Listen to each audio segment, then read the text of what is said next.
We're live. Welcome back. Or welcome back. Welcome the first time. Yes, we're both great. to episode 12 yes. of the Late Game Link podcast. Yes. I am Derek. I'm Robbie. And every week we come together and talk about various nerdy things in pop culture. I feel like there's a pretty wide net cast. But yeah, if you... Maybe the widest net. It's a pretty wide net. of all time, but I don't know. Makes it easy to yap, you know? And it feels good not to be limited. Like, I feel like I very rarely have been like, I don't know if this topic is appropriate for the show. So, but like I said, welcome if it's your first time. If you are enthused by what you see today, of course, as always, feel free to subscribe, like, comment, and things like that. We just kind of come together every week and talk about what's going on. So, we always start with our topics of the week, which I guess if you're new here, it's every time, we film this weekly, so every week, and the time that we haven't seen each other, we kind of get together and there's just things we've interacted with in the last week, anything media-wise that we want to bring up. Sometimes it's something very current, which I think this week will be a lot of that, and sometimes it could be a game that, we popped in the PS2 for the first time in 20 years and I want to talk about it, stuff like that. So I guess we kind of have a combined topic of the week. Usually it's us filling each other in on what we've done, but us and some other friends and a wife went and watched Wicked for Good.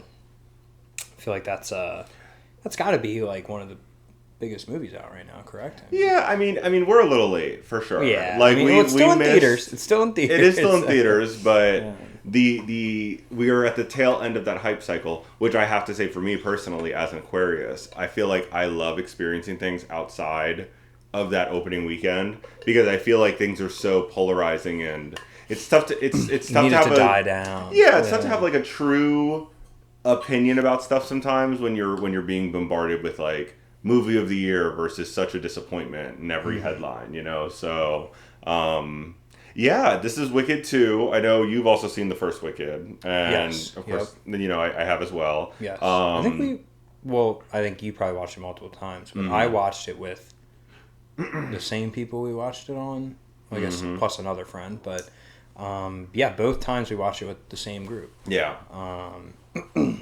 So also, I randomly just want to mention, because I knew you and some of our other friends definitely tap into the astrology. If you told me because I'm Aquarius and then insert statement, you could tell me anything and I'd believe it because I need to re-up on my knowledge of that because I feel like you use that a lot sometimes and I'm clueless. When I say as an Aquarius, I am doing the most surface level engagement with the concepts that surround being an Aquarius. Remind me your zodiac. Are you Capricorn.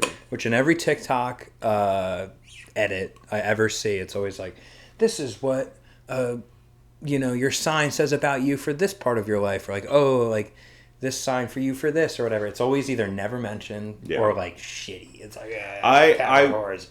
I'm just gonna say I really like you, man, and I don't like a lot of Capricorns. You so see, nobody. I think you buck against some of those things. Good, yeah. But So every time I feel like that's a put off for me. Is anytime I have seen anything about it, it's what's mine? And everybody fucking hates. So, I don't know. Yeah, maybe I need to be the champion of the. That sounds crazy, but maybe I need to own it. Is what I'm saying. Yeah, it's. I feel like all astrology is you look and pull what feels right, and if it doesn't, it almost doesn't register in your brain. You know what I mean? It's all self-confirming stuff. So true. Yeah. Oh yeah. So, but Wicked for Good. I was trying to think of a smoother segue than that, but yes, Wicked for Good. Capricorn for Good. I want to give you the opportunity to talk about maybe some of your initial takeaways from the movie. Okay. Yeah. I know I've already voiced this to the group we went with. But it's definitely podcast material. As we all know, Miss Marvel or Professor Marvel is her name, right? Correct? It's Madame Marvel. Oh, Madame Marvel. Okay. Madam Marvel, Wicked Witch. Because we also watched Wizard of Oz, which has Professor Marvel, so that's where it's confused me. Okay. Michelle Yeoh, who plays Madam Marvel. Marvel. Oh, it's Marble. Marble. Like horrible, but I don't even know what I'm talking about. As you get ready to slander Mother, this is a great runway. You know, you really look like you know what you're talking about right now. No, I'm just kidding. So yes, Madam Marble. Yes. Okay. And I agree with this opinion generally. Yeah. Yeah. Like I have always liked Michelle Yeoh and like all the things I've seen her in. I haven't seen her in like everything she's done, but everything I've seen her in was good. Even the first Wicked, I thought she was like good. I don't know what happened between the first one and this one, but some of her acting and like the scene she was in Wicked for Good was the worst acting I've seen by her personally, by far, and maybe the worst acting of like the entire film. I thought it was like bad. I think if we're grading everybody on a scale, right? Like I would put, and to be clear, I think that there's another person in this movie that I would compare this performance to.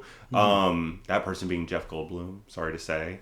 But I think Jeff Goldblum has kind of gotten away with, I'm this, smart talking, goofy, wacky.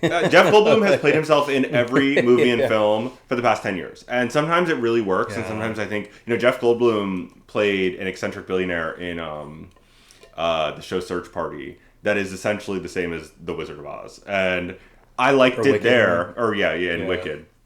And I liked that Jeff Goldblum character there, even though it was like the same. I just feel like here it was a little.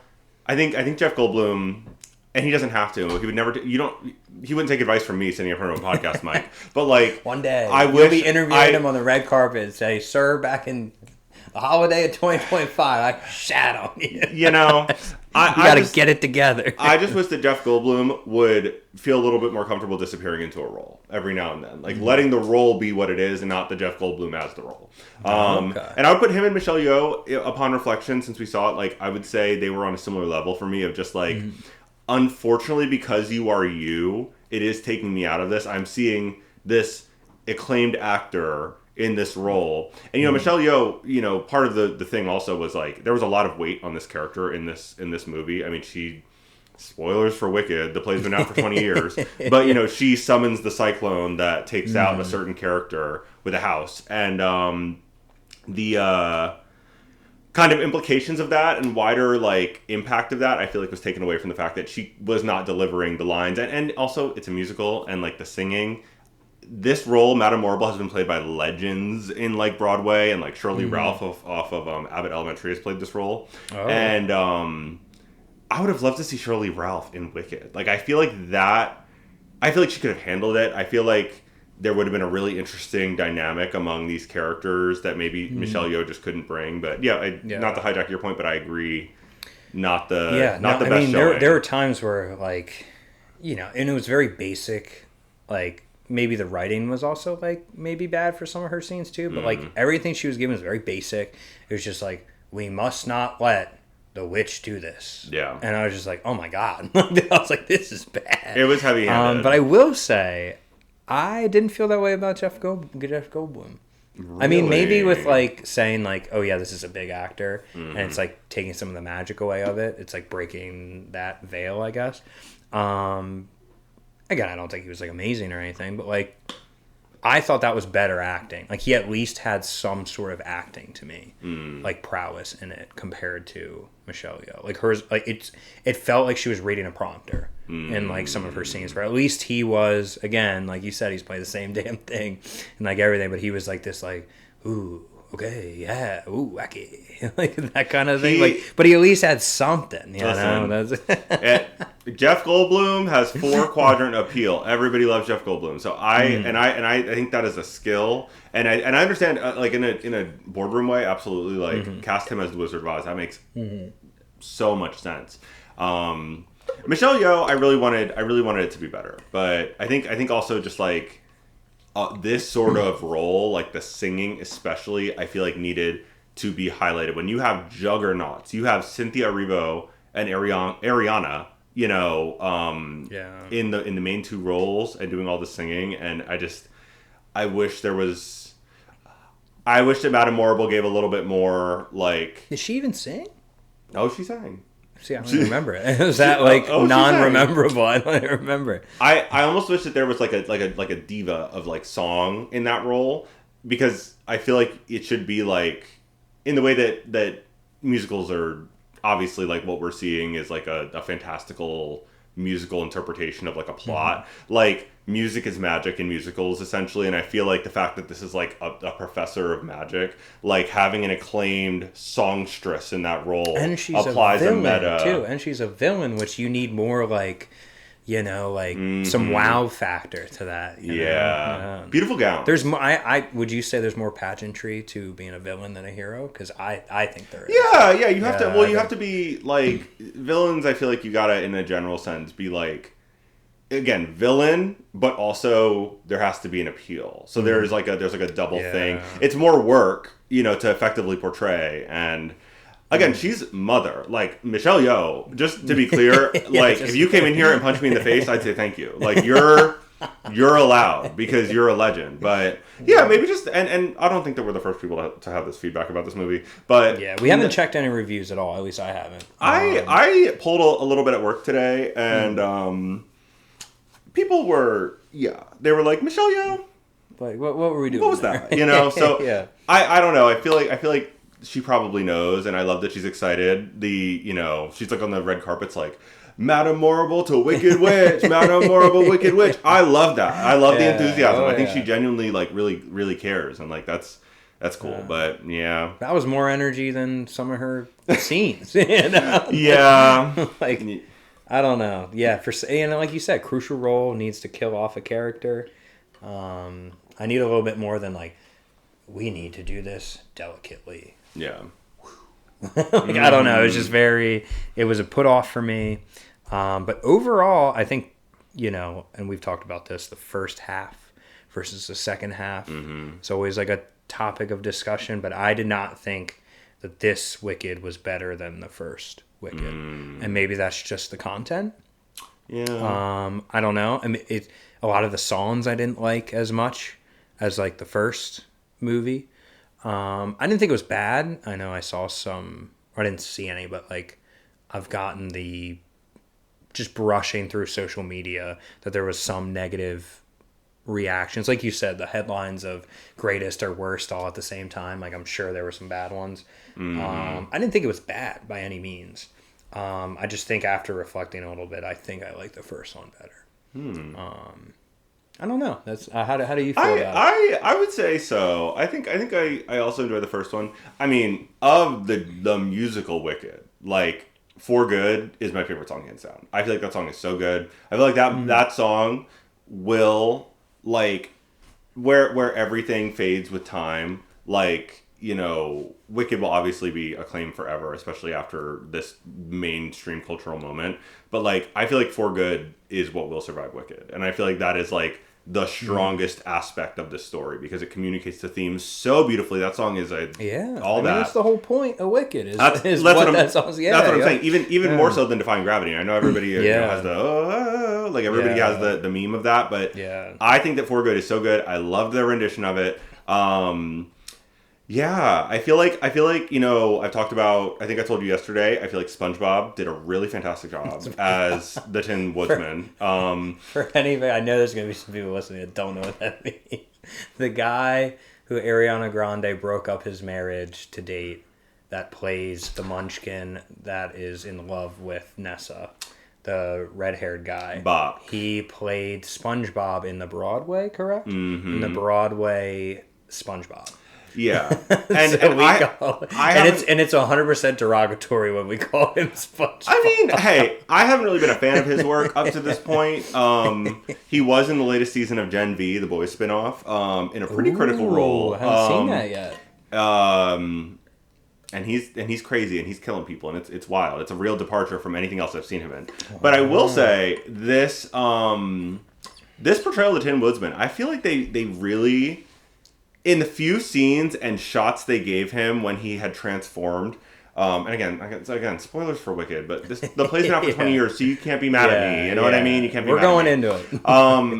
I feel like he really captured like the angst that version. Obviously, the Wizard of Oz Tin Man is different from the Wicked Tin Woodsman, but I think he really captured what this version of that character is supposed to be, which is just so much resentment and he so did much have, like, anger. a good anger to him. Yeah. And I feel like he was able to get it across, and maybe shout out to like costume design and whoever put together that look for him, because I feel like he really gave I am pissed that I am damned to life in this suit or in this form now forever. Like that was so well communicated. So big fan of you in this movie, Jonathan Bailey, Fierro. Shout out to you, baby. You are an attractive man. Probably the most famous, like, and when I say this is the whole thing, but in terms of like mainstream gay actors, I think that he's like number one right now. You know, like in terms of being an openly gay man in Hollywood, I feel like he is. Who would you think people would put in the conversation? Like if they were to argue with you and be like, "No, I think it's this person." Like, who do you think that would be? Who's gay? That's the question. Like, who's gay, Robbie? Like, I'm John. I don't know. I just feel like actors in general are usually so private about that sort of thing, and there's like rumors about certain people, and it's never really confirmed. But then when actors do come out of the closet and they say like, yeah, like I'm a gay man. Did you say Hugh Jackman? Hugh Jackman, right? Is he like rumored to be gay or something? 100%. Yeah. I think that he's just... Really? Huh? I feel like that's a huge, like, people are just, like, waiting for the day that's, comes to light. Maybe people are just hoping. He doesn't have pictures on vacation with his male companion like some of these dudes I'm thinking of. What are you thinking of? Go ahead. I'm not naming names. I'm not naming names on this podcast. Wow, but, okay. You know, like, in terms of being, like, openly gay and, like, doing stuff, like, I feel like he's really in that spot, and I love that for him because I feel like that's really important. I feel like gay actors in general, like, you know, they lose opportunities a lot of the time because, you know, you can like get a straight actor to play gay and they get all this acclaim and it's so brave and it's so amazing and yada yada yada. But hold on, it's obviously they're not the same level, I think, but maybe, I don't know, the guy from SNL. Who's that? He's Ariana Grande's Galinda's like assistant. Oh, Bowen Yang. Yeah, but Bowen Yang I think of in the comedy realm versus like an actor. Well, like think about it. Like for example, what he was casted for versus what. What's the guy's name again? Jonathan Bailey. Mm-hmm. Like think of their two roles. Like one was the gay best friend that got casted, and one was like you said, like the leading man, and that's something that is like, you know, different, I guess. Like I think of I mean, I'm not putting them on like the same level, but like but that's a good example of showing like you know what someone who is gay can easily get casted as. Like, that's a good point. That's a good point. Yeah. My last thing on Jonathan Bailey, did you see Superman, the Superman movie that came out this past year? I don't think so. I will reserve this comment. Because didn't you make that like a topic of discussion in the one episode? I did recommend it in one of our early episodes. Yeah. Wait. Did I watch it? I'm having really bad memory. I'll get back to you. I don't think I have. The actor for Superman and Jonathan Bailey did a Actors on Actors that came out last night or two nights ago or something. What's Actors on Actors? It's like where two actors sit down and they interview each other. Okay, Ariana Grande did it with Adam Sandler. Channel? Yeah. Okay. I think it's Variety's YouTube channel. Oh, okay. But they had a really interesting conversation starting exchange about I don't know, and I really like David Cornsweet who plays Superman, but he made a comment to Jonathan Bailey that kind of his last name is Cornsweet. Yes, I mean he has to be very Superman. Very Superman. But in their Actors on Actors, they were like, oh, you know, we actually both were a part of like in these mainstream like AAA blockbusters like a levitating kiss moment, like. But and David Cornsweet, who I really like and seemed to be, I don't want to say it soured me to him, but he kind of, what he said to Jonathan Bailey, and Jonathan Bailey's face has like a whole journey through like receiving this feedback. Oh, okay. But he says, you know, like, I feel like a lot of people would have been intimidated to be lifted as opposed to doing the lift, but you did it and you maintained this like, you know, your masculinity was like not quite. I didn't question it watching that happen. And Jonathan Bailey, who is a gay man, is sitting there and he's kind of like. Okay. So isn't it? I was only gonna bring it up if you had seen Superman. Yeah. Because, man, I don't think I have. All that to say, I like Jonathan Bailey. I like everybody in this movie, and in general, I feel like everybody did their job. I feel like it was wicked, without a doubt. Like, I definitely. If you saw the first one, obviously see the second, and then in general, I would say see both of them. Mm-hmm. I don't think this is one of those moments where it's like, oh, they ruined it. You know, that it's nothing like that, which maybe some people have tried to say. And it was fun. I don't know. I feel like we've talked about this before. There haven't been a lot of like movies that I feel like are, you know, at least getting me personally out to the theater with friends. Mm-hmm. And like, I'm glad we did that because I was like, I haven't been to the movies for a while. Like, it was nice to get some popcorn and just like do the whole movie thing. Definitely, you know? definitely. So that might have helped the wonder of it. But I guess this also led into, I've been trying just because we saw the original Wicked, and I just feel like it's a movie that everybody needs to see at least once because it's like one of the movies. My wife has never seen The Wizard of Oz, the original Wizard of Oz. So after seeing the second Wicked, you know, that's my only other gripe of Wicked for Good. The lion. That was like, I hate the writing for the lion. Like, I just felt like there's no, like, at least with the Scarecrow and the Tin Man, there's like some substance there. There's like, it's like start to finish, even if it's like short in the movie, it's like, this is how they became that character and why. And you could tell, you know, they want to use the lion. Is it the same exact thing in the play? I would have to check, if I'm honest. I'm not sure if it's the same exact thing in the play or not. I don't know if this is movie specific. But, you know, the lion in the first movie, there's like a cub. And they're essentially like trying to teach at the school. It's just, you know, another form of let's be Nazis, right? As evil people. So they're going to cage up animals. So, and when they cage them up, they'll be like obedient and they'll like lose their ability to talk. And like, there's a scene with the cub and she like frees the cub because it's all scared. And I don't know, like they give a brief like explanation to the cowardly lion. It's SpongeBob, like he's holding up his axe. He's like, because of the witch, because she's the reason why the Scarecrow is a Scarecrow. She's the reason why the Tin Man is the Tin Man. So they're like, we need a reason as to why she made the lion the lion. And he was like, she is essentially like she fought the lion's battles for him when he was a cub, so he didn't learn how to like be courageous. I'm like, that's insane. Like freeing the lion from like captivity. Like I just thought that was a stretch. I think you could have gone a way better explanation as to why the lion, even just be like, I don't know, they because there's scenes with them like with the lion cub and they're like having a picnic with the lion cub and like all this stuff. It should have been, yeah, like, you know, she promised to take this cub in and then they just discarded him, you know, to the wild, and then he's a cub with no lion parents, and then, you know, he really had a tough time out in the wild and almost got killed, and like now he's super scared of everything. Like that makes a little more sense. I'm throwing pens. You're pissed. That makes more sense to me than just being like, she didn't let him fight his battles when she didn't let him get killed in a cage by Wizard of Oz Nazis. Like that to me made no fucking sense. So only other gripe I have with the movie, that's really small. Like it doesn't matter in the grand scheme of things in the movie. But what I'm getting at is this movie explains how we get to the Wizard of Oz. And they were telling my wife like, oh, you should like watch it now. And so she agreed to. So we all went back and watched the Wizard of Oz. Which was I kind of enjoyed that, like after Wicked, you know, it was all fresh in our heads, you know. I have not seen that movie start to finish in like years, like since like childhood, decades. Which I liked it as a kid. Like I always liked it as a kid. I mean, I didn't watch it like a crazy amount of times. All I have written here is Wizard of Oz is creepy. Watching it back, it felt very creepy at times. And what was the main what were they doing with the main lesson?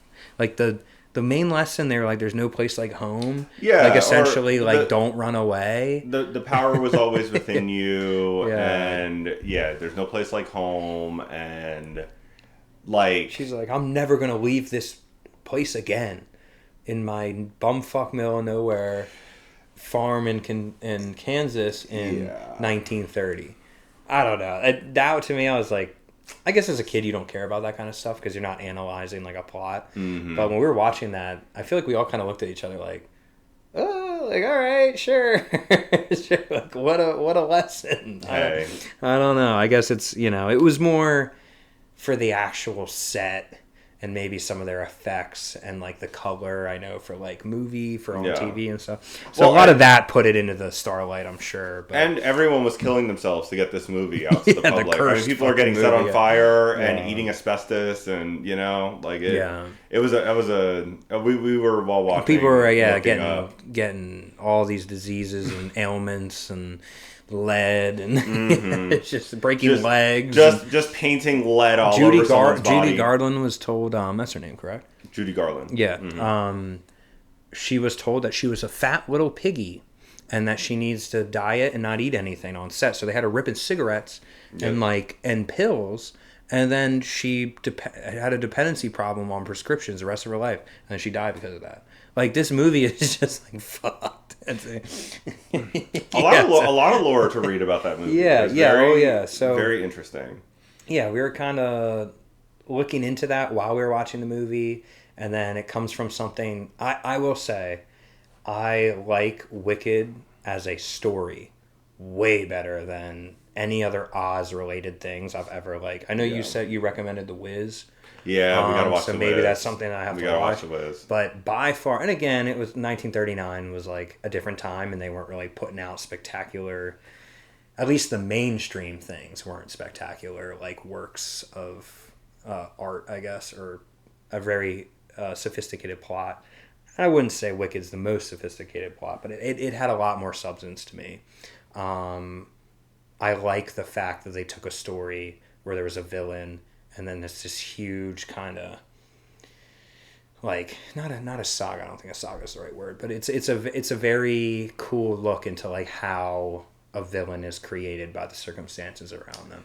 I like that, and I was like, after Wicked, I was like, fuck everybody in Oz. Like, fuck, I was like, the Wicked Witch is like the only person that's like good in this whole thing. That's kind of what it's supposed to provoke, I would imagine. Yeah. I like that it's centered like and again, years ago when the play was developed, like centering a female friendship, so like in and making sure that that's like highlighted and giving sympathy to, I feel like in a way like so much of this is like parallels to all kinds of real world conflicts and issues, and it's very heavy handed at times, but also I feel like it really encourages questioning of the narrative, mainstream narrative. Yeah, I like going on that. There's a lot of like propaganda in the movie, and he puts way too many coins in the capitalism jar, so we try to not have like political too much on this, which you can, I'm sure, guess. We'll see. But there's a lot that I was kind of like, oh, this is like very much like certain types of history, and also like now that's going on, and it was just kind of cool to see like a very propaganda heavy plot, and then she does pull Glinda aside. Well, not only her, but I guess it's the Wizard of Oz. Mm-hmm. Is the guy who says like they won't believe it, like, or they won't want to. Not only will they won't believe it, but then if they're confronted that heavily, they're not going to believe it. It's like people almost like naturally yearn for that easy propagandized, not a word, but 90% of the time people are going for the comforting lie over the inconvenient truth. Exactly. And I think even me using those words I can have conversations, but he's here to do just what he just did right there. You said it. I just cut it down to 8 words. Yes, no, that was perfect. Yeah, that's what I was trying to get at. Mm-hmm. So yeah, I thought that story like you said, the female friendship, the creating of a villain, the whole propaganda and the dark truth versus the easy lie. All of that I thought was like good topics compared to, I'm lost and I need to get home. I'm never leaving home again. Like, all right, whatever. Yeah, I mean...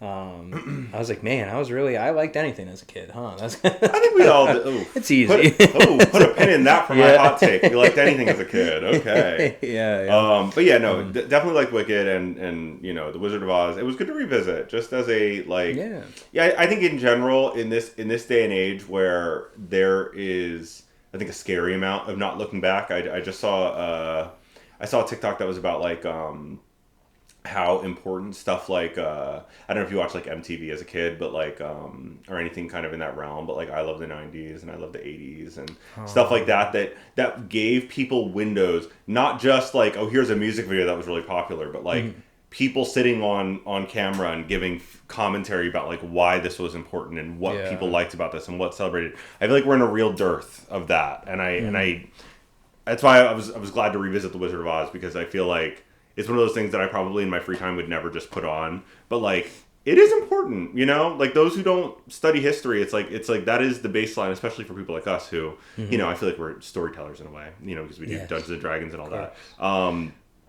Like you have two men with a microphone. Yeah, literally. But you have to look into what came before. Like it made me almost be like, honestly, I probably should have watched Wizard of Oz before I saw Wicked even. Like, I should have, before I saw the first Wicked, I should have revisited this just for a re-up to, like, and of course I could have read the book, but, like, I'm just saying, like, get some revisitation of this and how this exists and how this was celebrated before this later work. So, yeah.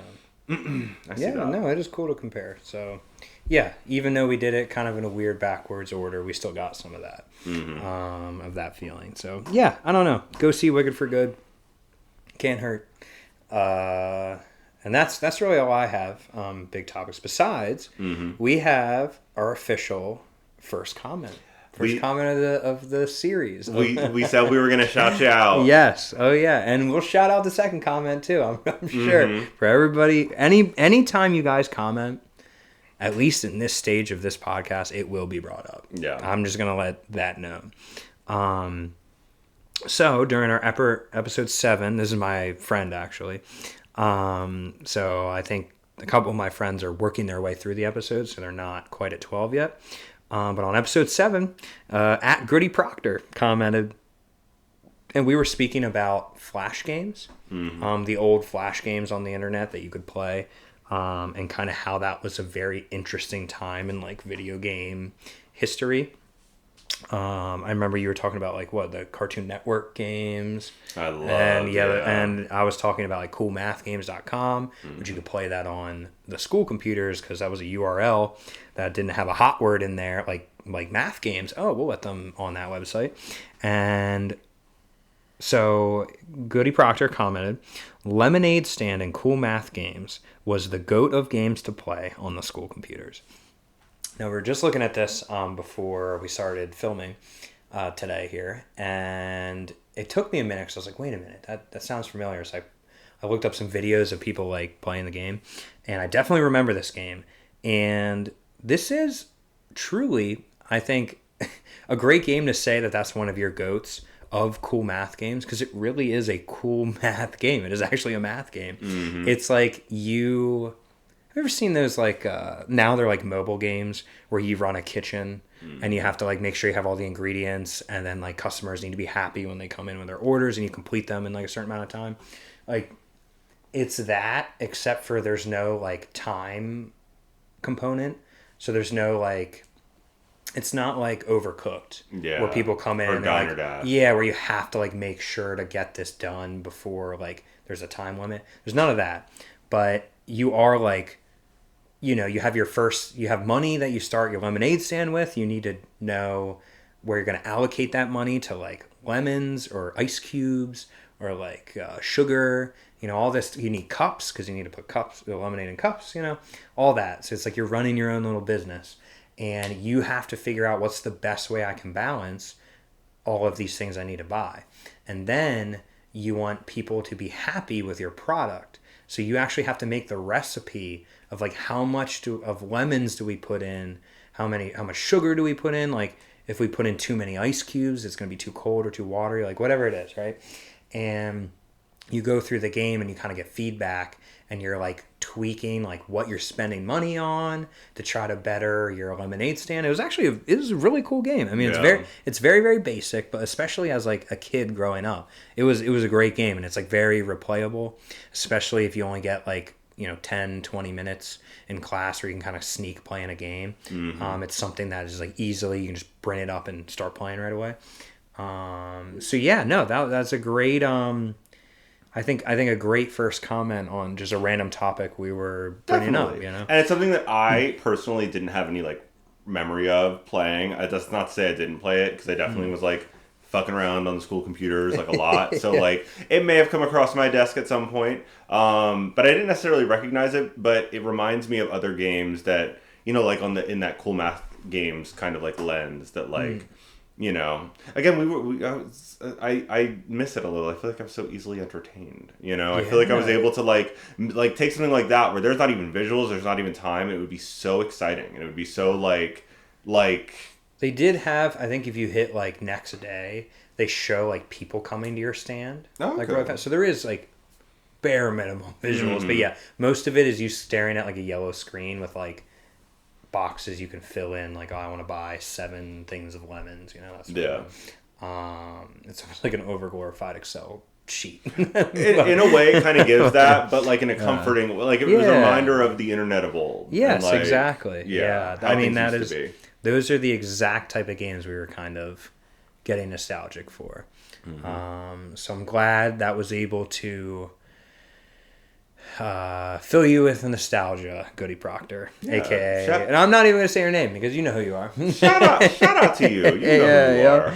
Oh yeah, I'm glad you went down memory lane there for a little bit, and it was a good game. So we had to shed light on the very first comment, give you your praise there. So, and hey, anytime you guys hear us say anything on this, we would love to bring it up again and revisit a comment, or if you have any questions or anything like we would love that. So as always, comment, like, and subscribe. Yeah, all that. Yeah, but yeah, that's all I have for my topics of the week. I think you have one more thing. I have one hot topic.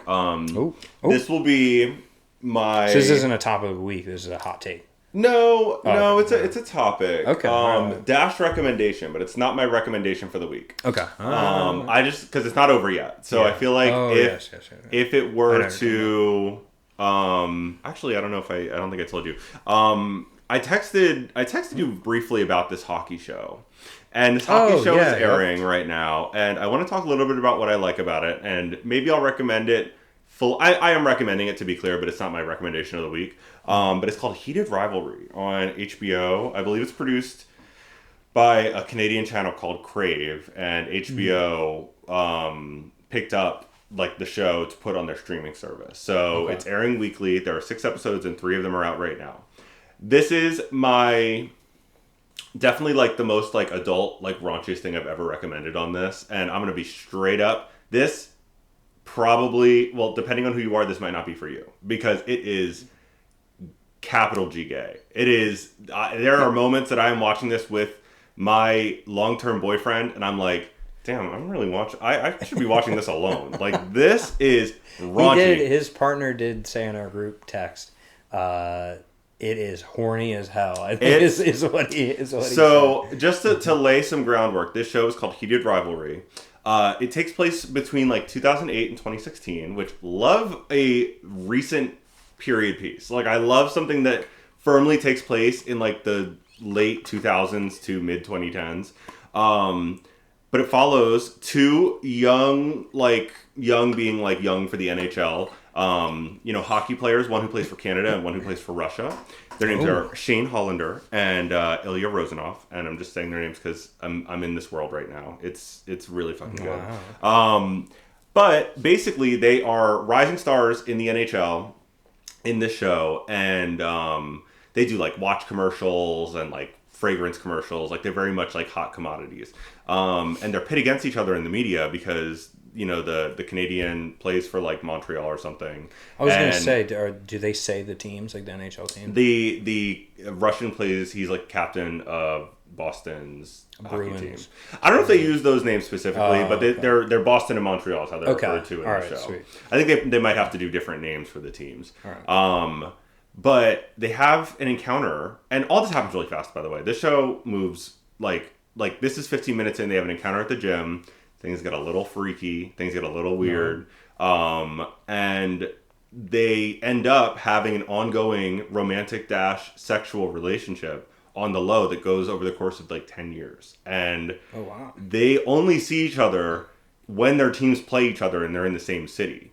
And one team wins, so then there's tension, and then they invite the other one to their hotel room, and they'll have this again, these sex scenes are really crazy. I'm just going to tell you, I'm going to get into why I'm talking about the sex scenes, because I think it's relevant, but basically, you see the relationship play out, like they'll have these encounters, and then it says 3 months later, and then it says 6 months later, and then we're doing the Olympics in Sochi, Russia, or whatever. Major things happen that, you know, because, you know, they go... When is this, like 2010 or something? Like well, that happened, I think, in like 2012 or something, or 20... Yeah. Like so somewhere around there, yeah. That was, that happened in a recent episode.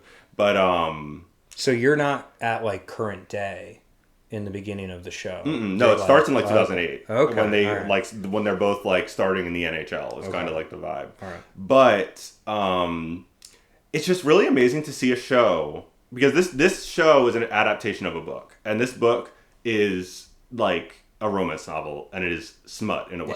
In that there's like smut. In that there's, and you know, smut I don't think is a bad word. Like smut just means that there's the description of sex, and what this show kind of makes me think about a little bit, as I said, we're storytellers, is there really is like an industry standard for the way that we depict sex scenes in TV and movies. Where like, oh, you know, maybe you'll get like something gratuitous, something for the audience, something for people to like clip and put on Twitter or whatever, and oh, it's so hot.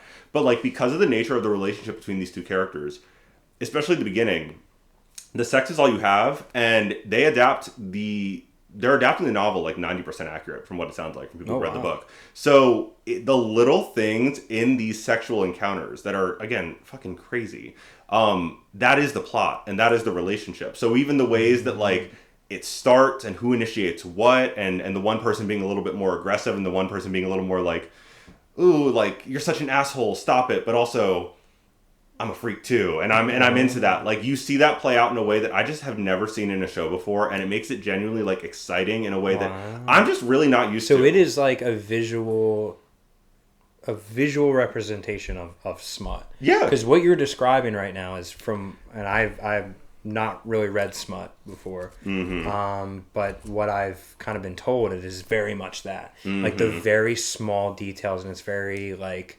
focused on like how sexual encounters begin, or like where the lust like comes from, you know, like that kind of thing. So it sounds like they're probably adapting it. It's very well. It is amazing, because I think it is, and also I think there's usually so much stigma around like, especially like gay sex in TV, and like, you know, there's often like fade to black, and then, you know, it's over, and people are like, you know, in the covers like, woo, wasn't that fun? This show, you fade to black and it comes back and we're in a different position, and it's fucking crazy. It is legit insane. Probably, like I said, probably not for everybody.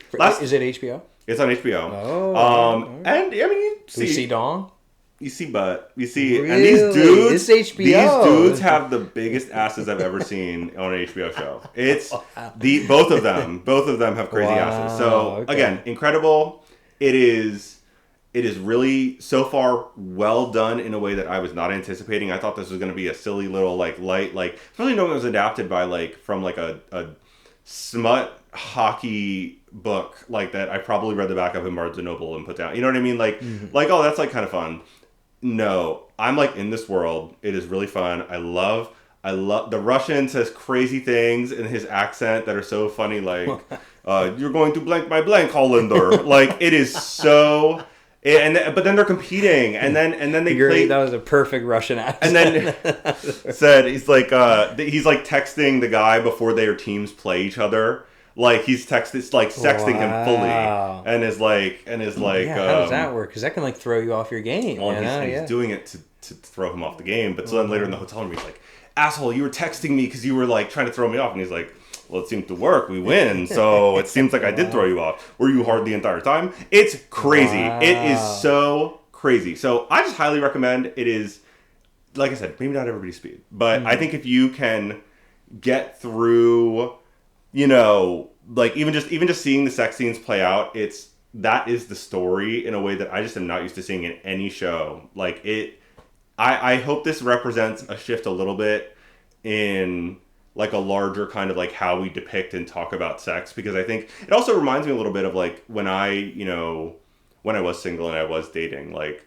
especially when you had people that you didn't see that often or you just kind of were hooking up with, like that was the plot moving forward. You know what I mean? Was the little things in your dynamic, like romantically or sexually, like that was the plot moving forward. And I feel like we don't really get representation of that. We get everything else except for that because it's like taboo. And this is saying like, yes, it's taboo, but also it's also core to the foundation of so many relationships, and it's not a bad or dirty thing. Like I think that we actually would be a much better society if we could acknowledge the ways that like sex like is present in a lot of, you know, romantic dynamics, and like the role that it plays even in getting to know each other and establishing of boundaries. I think this show is a great conversation starter, and I highly recommend it. So, wow, nice. I've learned more about hockey in the past 2 weeks than I ever knew in my life. You know, yes, than I ever knew. Well, I will say for you talking about, you know, it might not be for everybody sort of thing.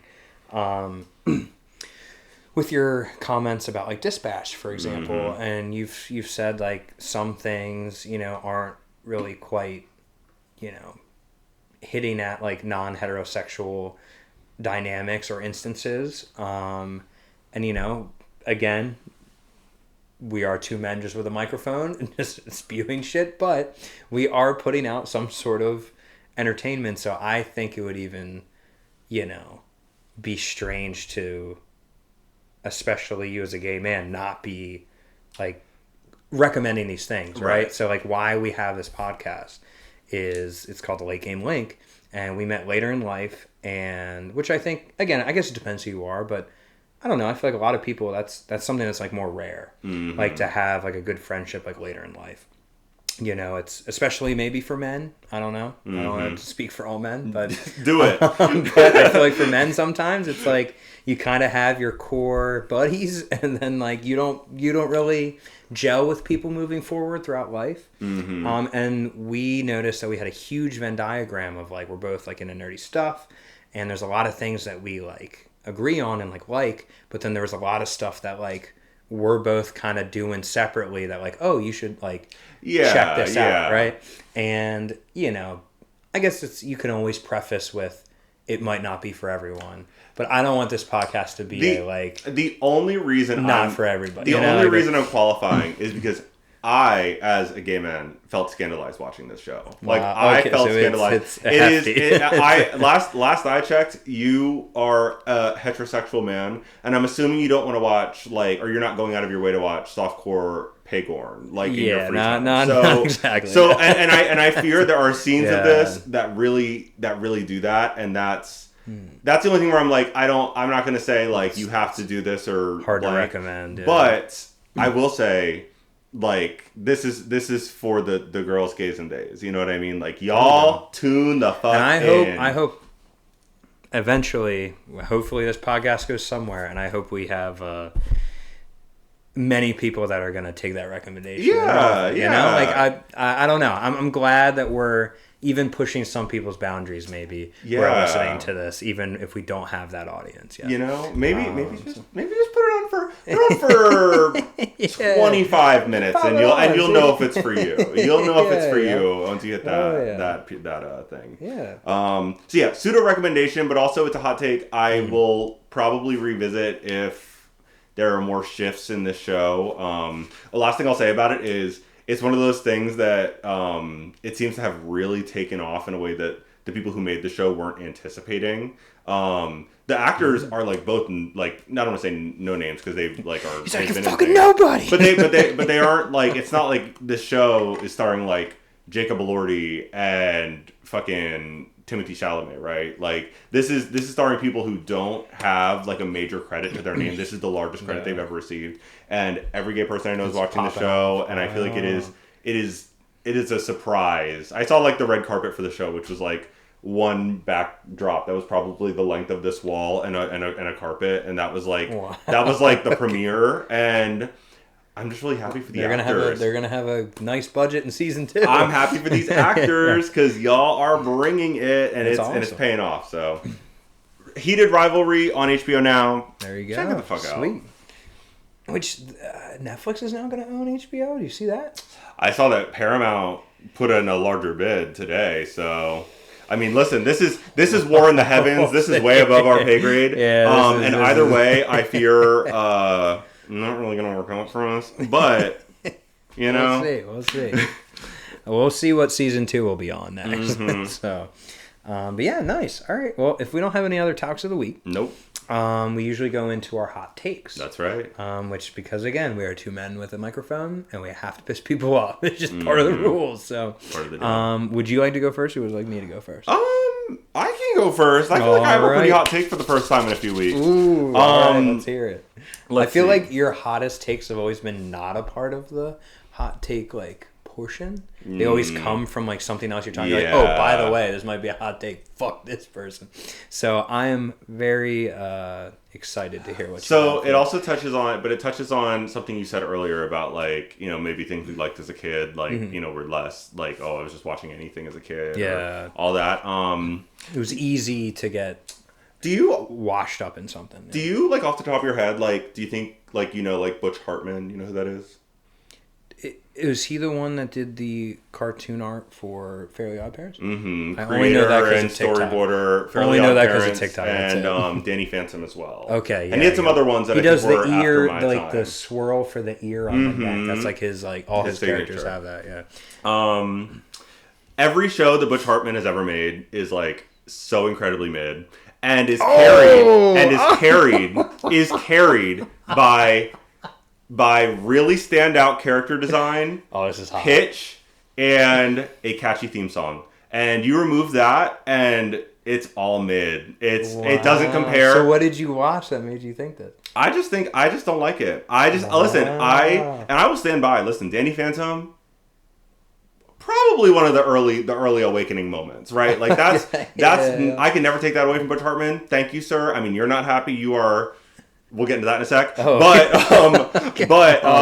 is a hot take. I just honestly reflecting, like, I feel like those cartoons have so much unearned valor because, I mean, and Danny Phantom had one of the OG goth girlfriends, right? Like, and I feel like even stuff like that, like that plus the theme song plus the character design plus a few standout episodes and things. Like, I'm not saying that there's no good episodes, right? Or like things that are memorable. Like, I could sit here and recite like my shiny teeth that sparkle just like the stars in space. That's baked in, and that's fine. But I'm not willing to give that to Butch Hartman. I feel like these shows have flash in the pan good moments that give so much like, oh my god, this is like define my childhood. It doesn't compare to the worst episode of Samurai Jack. It doesn't compare to the worst episode of... I'm trying to think of like the real good cartoons of that time period that like actually were doing something. Avatar was towards the tail end. Avatar doesn't compare in any way. I can see what you're saying there, like story wise, for sure. Some of these are very like it's style over substance for sure, like across the board. I still think that's a hot take though, for sure. I mean, what other shows does he do besides Fairly Odd Parents and Danny Phantom? Or are those kind of the big ones? Those are the big ones. He had oh my god, he had a few other shows that were like after my time. Oh my god. And also, I'm kind of hearing a little something here. Do you is this guy an enemy of the pod? What's going on with Butch? I feel like you might hate this guy. Butch Hartman, in every few years tries to launch like, you know, and hey, listen, you're allowed to believe whatever you want to believe. I'm not. He is he's a new Earth creationist, meaning that he believes the planet Earth is between 6,000 and 10,000 years old. I'm presenting that information without further comment. Okay. And every few years he tries to launch. We lost another one. Every few years he pops back into the media because he's trying to launch a streaming service or something of that variety featuring cartoon programming for kids with Christian values. And I think it usually like doesn't land, or there's like a Kickstarter that flops or something like that. And like and again it's some, and maybe part of why I'm talking about it like this is because I feel like stuff like that is only possible because he has so much unearned valor from these shows that did define aspects of like he thinks childhood. He's the shit and can like start this, and you're like, dude, all you did was Fairly Odd Parents. Listen. So that's the take. I'm understanding it now. I see it from all angles.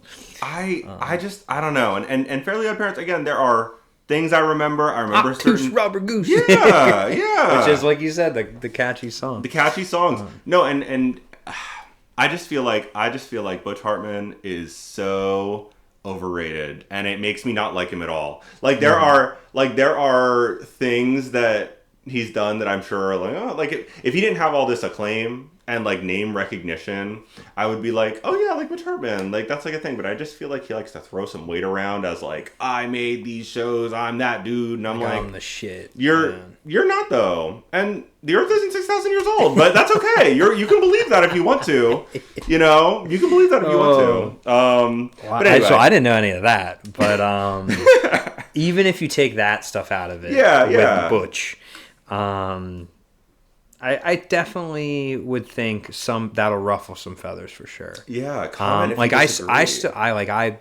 liked Fairly Odd Parents more than Danny Phantom. I like both of them. I can see what you're saying though, and like there's a reason why we do this kind of thing is because we love to like who the fuck wants to deep dive into like the plot of Fairly Odd Parents, right? Like that's a very like specific thing. So if we were going about it as a in that way of like how really does this writing hold up? Yeah, I can definitely see what you're saying. Like if you can show some other shows that had like way better plots or writing, and I will say a lot of like my nostalgia, I'm sure does a lot. I wouldn't categorize them as mid, but again, that's just me. I think there's some people who again they aren't like us, who aren't gonna like have the need to overanalyze a kid's show from their childhood. That will be like, what the fuck? That was the show, you know? Yeah. And I think I think it's a hot take. I think it's hot. I can see what you're saying though, but I still think it's like a hot take. And I think he has, you know, I also, again, Aquarius, I'm not trying to go with the crowd. I'm trying to be different. But like, I think there are legions of people who don't like him online. You know, seeing people talk about him, I see people say, call him Bitch Fartman, which I would never say, except I just did into a microphone. You're just but, defining things. Yeah, I'm just outlining that is something I did see in my data gathering. So I think he's ruffled feathers, and to be honest, maybe, and this is just the real Derek coming through on the pod, but like, I think when people are talking about a need for children's entertainment with a specific like religious value, I fear there are dog whistles at play, you know, that are saying that like, you know, like people like, you know, people like me don't have a place in children's entertainment. You know what I mean? Like, or people that have a life that resembles any aspect of mine are too adult or not now, and I fear that has like larger reverberations, and it just kind of makes me like, I don't know, bro. I don't know. Yeah, and me even like taking that kind of like fuckness out of, I don't know how to say, like all the shittiness out of it, and just even try to look at it like, you know, on paper it's like, well, just like there's churches and stuff that like put out movies and shit, and they're always ass, but yeah, I mean, you can do that and just kind of like, we don't need shit, because I'm assuming he's like, I used to be Cartoon Network's fucking guy. We need Cartoon Network religious version, and it's like, there's a reason why people get so touchy with religion, and it's something that has been going on for thousands of years. Why the fuck are you trying to like put that on my point is just centered on the fact that all of that is only possible because y'all being the not you specifically sitting in your on the train on your way to work or whatever. Yeah. But like I just feel like people just have real rose-tinted lenses when it comes to those shows, and they give a lot of... Like, I was recently talking about revisiting Avatar: The Last Airbender, and I'm like, I feel like that show has... Like, despite all the acclaim, there is not enough. Like, I feel like there is truly so much relevant conversation you could have in an ongoing sense. You could teach a course on that show.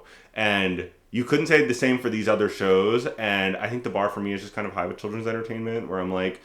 Yeah, it's a certain time. Yeah, everybody has limitations, but like, I just fear it is imbalance in terms of how much people give Butch Hartman and those shows for the true output. Something just popped in the brain as you were describing that. I think the very existence of a show like The Fairly Odd Parents has harmed people's perception, if they're not like open to things in general, of something like Avatar, because why have people not watched that even in like as an adult? And it's because they think that like, well, this is a big problem in general. People still, like I'd say even majority, think animation is for kids. Yeah. And when you have Avatar: The Last Airbender and Fairly Odd Parents stacked right on the same, like 4 o'clock is this, 4:30 is that, it got lumped in as a kid's show, and yeah, it is, because kids can watch it, and I'm not saying it isn't a kid's show, but like they're gonna associate, if you've never seen it, Avatar: The Last Airbender with the same kind of surface level bullshit that is The Fairly Odd Parents. And you're saying, why are people, why can you be like, I love that shit as a kid, and it's like mid, where there was this other show that you never gave a chance because maybe you saw it a little bit later and you're like, that shit's for kids.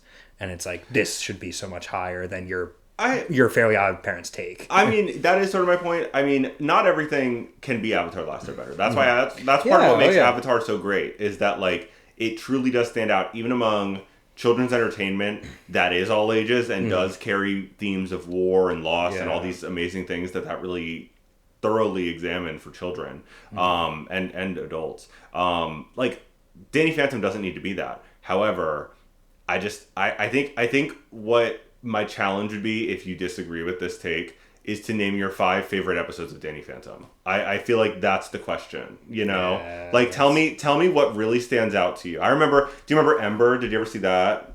She had a song, there was an episode about a ghost named Ember. I love that episode of Danny Phantom. That stands out in my brain. I can't name 4 more. I can't. You know what I mean? So, man.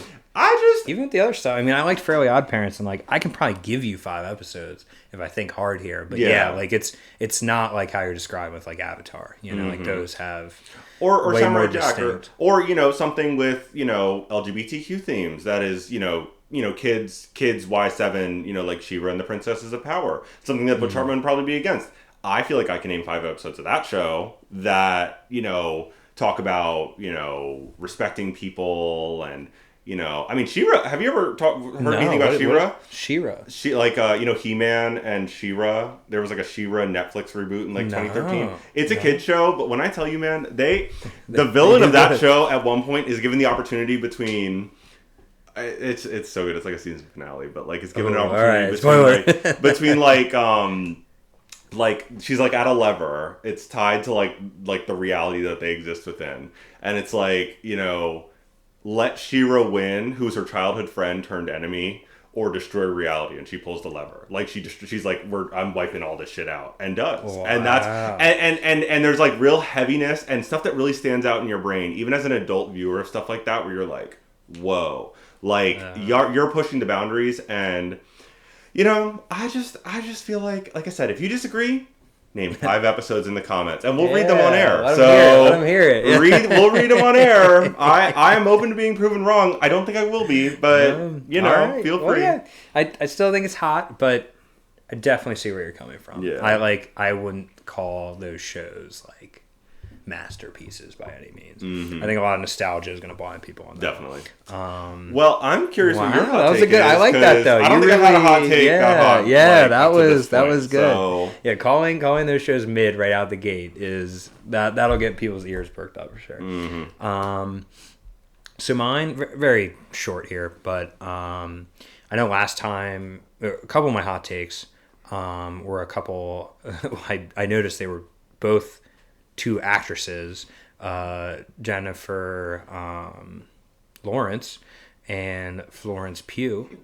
I have just been like, look, I think they're mid, right? So I'm like, use this podcast to tear women down. Yeah, so I'm like, all right, hold on. Like, well, the Jennifer Lawrence one was kind of like random. I didn't pick that as like a hot take. We were talking about like X-Men and shit, and he was like, oh, do you like her? I'm like, well, she's also fucking mid. Like I don't know. It's just they're fine, right? So I brought two other names that I think to me are like very similar caliber of name and very similar in like what kind of things they've been casted in, comparing to those previous people I mentioned, that I could also shit on, and it is Chris Pratt and Chris Evans. Those two, I'm like, anything they're in. No, again, yeah, I was even maybe going to be like Community might get to keep Chris Pratt. It's Community, right? Yeah. He was in Parks and Rec. Parks and Rec, sorry. I was, as soon as I said it, I was like, that's not right.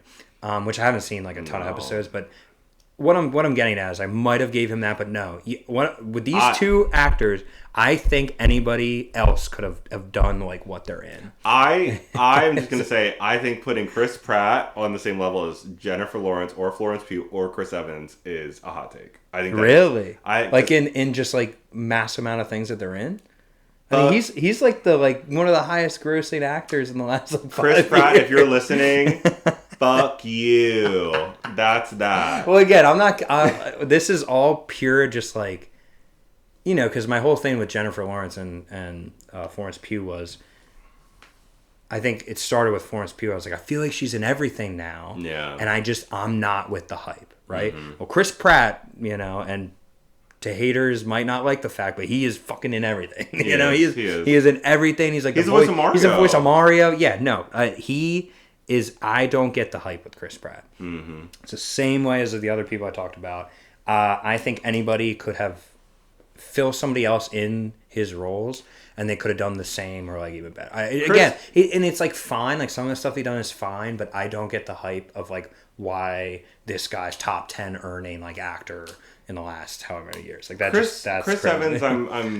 I'm not unbiased, so that's a big Marvel role. That's a big Marvel role. Hey, I'm not even like so bound to him as Steve Rogers Captain America per se. I think that got that performance. In fact, actually, kind of got a little. I mean, in general, I think this has happened with all the main MCU actors. Is they get a little flanderized, where like the naive like the silly little character things end up becoming the entire characterizations. Yeah. Like when he's like language and people are like, haha, he's like so proper 40s. Like that unfortunately has taken, but the same thing happened to Iron Man, right? He's Mr. Snark, and then Thor became like, drunk, like, I'm a dude, bro. I'm a dude and I'm sad, but I can't say it. so all these characters get flanderized. So I think I'm willing to forgive a little bit of it in Chris Evans. Well, I even tried with that one specifically because Chris Pratt is in like a bunch of different shit, but Chris Evans, like you always think Captain America, which again, like I think you could have put someone else in and like I would have been just the same. But I was trying to think of something recently I've seen him in that wasn't Marvel. And the only other two things were the Knives Out movie and the Snowpiercer. Have you ever seen that? Mm-hmm. And both of those, again, like, I'm not saying he's, like, necessarily a bad actor. Like, either of these people, I'm not, like, necessarily saying that. It's very much just, like, out of the people who are the it people and I'm seeing them in everything, like they're not that good. Yeah. You know, to me personally. It's like that thing maybe that I was describing a little, well, actually it's different than, I was going to tie it into our Wicked conversation. Oh, but it more so is like, you could slot them out for someone else and you feel like something else, something better could be brought. Yeah, he's Captain America, but he's like it's just because that's the only Captain America popularity we have of Captain America in a movie like that, you know? Like if it was somebody else, we would think the same way about like that's Captain America, you know? Like I don't know, he's just kind of fucking mid. I see from your point of view, and I think I agree to an extent. Even about, you know, J-Law and Florence Pugh, I see the connection. I just am uncomfortable putting anybody on the same level as Chris Pratt. And Chris Pratt, you are... Again, this is just like, I'm going by like numbers. Yeah. It's like how many movies and TV shows they're in. How prominent how they much are. Money they're making. Like they are like the face of he's like Jurassic Park now. He's Mario now. He's like... Oh my God, Jurassic Park. How many franchises can you ruin, Chris and it's always this. He's always has his hand out with the fucking dinosaurs. Yeah. I'm hijacking your hot take to get another kick in on Chris Pratt. I'm sorry, I can feel it happening. So, I'm gonna stop. But I see what you're saying. Yeah, just I don't know. To me, their acting abilities that I've seen does not reach like what they've been given, I guess. Yeah. In roles and just like they're like the it they're part of the it crowd, right? So yeah, fuck them too, I guess. Yeah, you know, hey, it's equal opportunity around here, right? Yeah, you can. Yeah. So yeah, I had to get in some equalizing slander, and then very random. We don't have to spend too much time on this. This is just like an old man kind of gripe, I guess. I saw an ad for a hairdryer. Like a hair, like, you know, like almost like a salon thing they use at home. It's different attachments. You can like do different things with your hair. It's like marketed as it has like Bluetooth capabilities. And like I am to the point where certain appliances and things like can have certain good abilities when it comes, or offerings, I guess, or technical abilities it has to like do a certain feature of if it's Wi-Fi or Bluetooth or whatever it is. Like some things make sense. Like your thermostat, you know, you can set like a schedule. If you're away, you can check it on your phone to make sure like your AC didn't go out, or your heat didn't go out, like whatever it is if you're on vacation. I get that. Mm-hmm. But why the fuck does a hairdryer have Bluetooth capabilities? Like I didn't even click on it because like I don't want to get pissed off about why this has Bluetooth in it. My old man hot take is that everything now is like you get it and it has a card to like register this with an account, and then you can register it online, and then this thing now connects online, and it's like a fucking window unit. You know, I don't know. I'm sick of like things need to be more focused on just it needs to do what it does like very well and the best, and it's like it lasts a long time. It's sturdy, and like you don't have to buy another one for another 10, 15 years. Like that's what it should be. I don't like all this Bluetooth in the hair dryers. I think it's fucking nuts. Yeah. So like just make the best hair dryer. You know, like I mean, the scary where my mind kind of immediately goes is like why you would even have that is like I don't I was about to find my phone, but it's filming us. Making sure that there's like brand loyalty, you know, like once you make an account, like I'm sure you're more likely. I'm sure that someone has studied this and been like, well, now they've made it, sorry to interrupt, they made it so that you can't, they try to like legally get you so that you might not get everything out of the warranty of the product if you don't register it. Yeah. Right? And it's like... Right.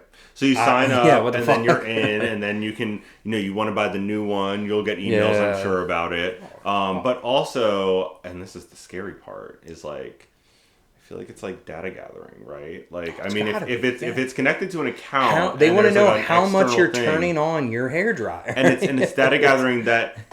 I mean, you sell data. You know what I mean? Yeah. Like, there are so many steps to making money that are going on the other side of this that, like, I mean, that's, you know, again, tinfoil hat descends slowly, and capitalism. But but yeah, no, the charge full. that is freaky. I didn't want to dive into the rabbit hole that is, but I just saw, I was like going through Instagram and it was one of the ads, and I was like, you have to be shitting me. Yeah. So I don't know. I think things need to stray away from random bullshit like that, and just time and time again, what people want and they buy is the best thing.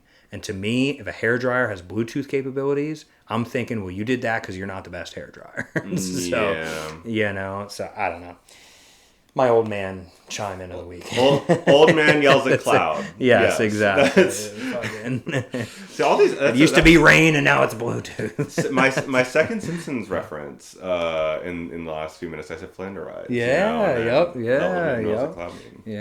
right, you're on a roll. Maybe I feel like I got things happen in threes. All right. Well, now I'm saying we're good on the hot takes. Let's get into something. Again, this could well be hot takes, but a little more fun, a little more cheery. Mm-hmm. And it's also that time of the year. Seasonal. For anybody who celebrates seasonal holidays, specifically Christmas.